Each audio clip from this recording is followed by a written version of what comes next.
we were taking planes up to Horn Island, 77 Squadron, and that's just off the tip of Cape York. And there were about 4 or 5 of us taking planes, and we were taking brand new Kitty Hawks to them from Amberley. We were replacing their old boomerangs, which were very suspect at that time. They weren't in good mechanical order, and that's why they're being replaced. This is the first time we'd ever flown them, by the way.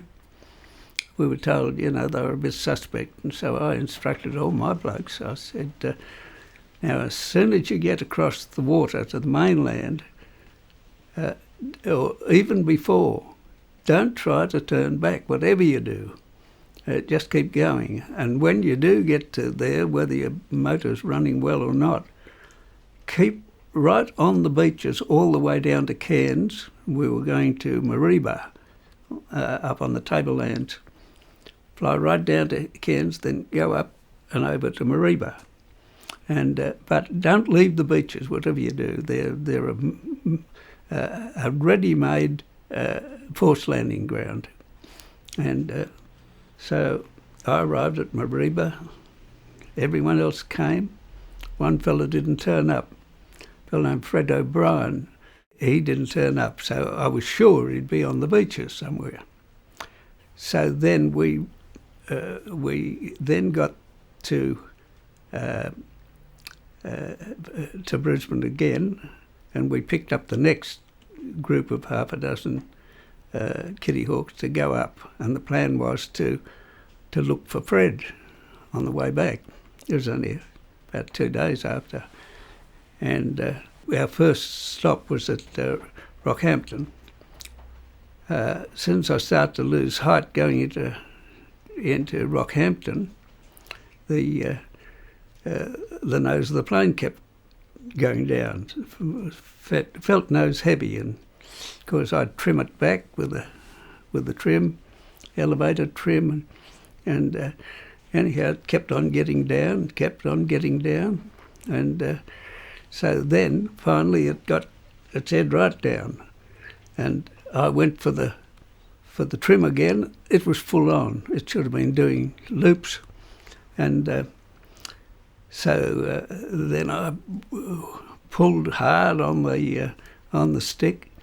Couldn't get the head up. By this time I've lost a lot of height, and I was fairly close, getting close to the ground. So I bailed out, and other fellow, Roy Riddle, was flying alongside of me, and he said he'd never seen anything like it. He said the canopy came off, and he said it looked like a lot of confetti flying out. That's all my maps, all shredded up. And then he said that it just looked like parachute harness coming out. And he said you went up, and on the left-hand side, over the top of the fuselage and down under the tailplane. And from my side up, to describe my part of it,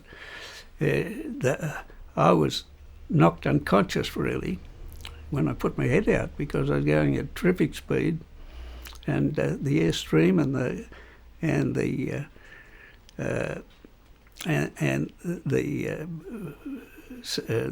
speed of the stuff coming from the prop, it just whacked me and ripped me out, and I just put my head out, and out I went, and so then I sort of got some consciousness, and I think what happened was that I'd decided what I was going to do beforehand, and I think your subconscious mind carries it out.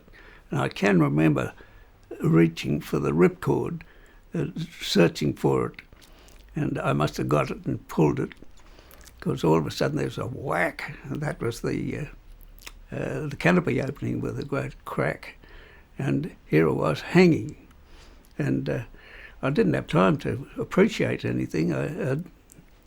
Almost immediately the ground came rushing up, and I'd played a lot of rugby football, and so when I hit the ground, and I tumbled with it, and so I didn't hurt myself. and but I had bits of skin and stuff all off my legs and so on and so forth. Anyhow, somebody came and found me. I was out in a mud flat south of Rockhampton. He drove me in an old ramshackle car up to Rockhampton. I saw the boys there and I said, now off you go and you do what I told you, look for Fred. So off they went, and they're going along just north of Princess Charlotte Bay, and here was Fred out in the middle of the beach with his planes. and so they got him, they arranged for a flying boat from Bowen to land inside the reef, and they came in with an inflatable dinghy, got him into that and pushed him out. It was fairly shallow water.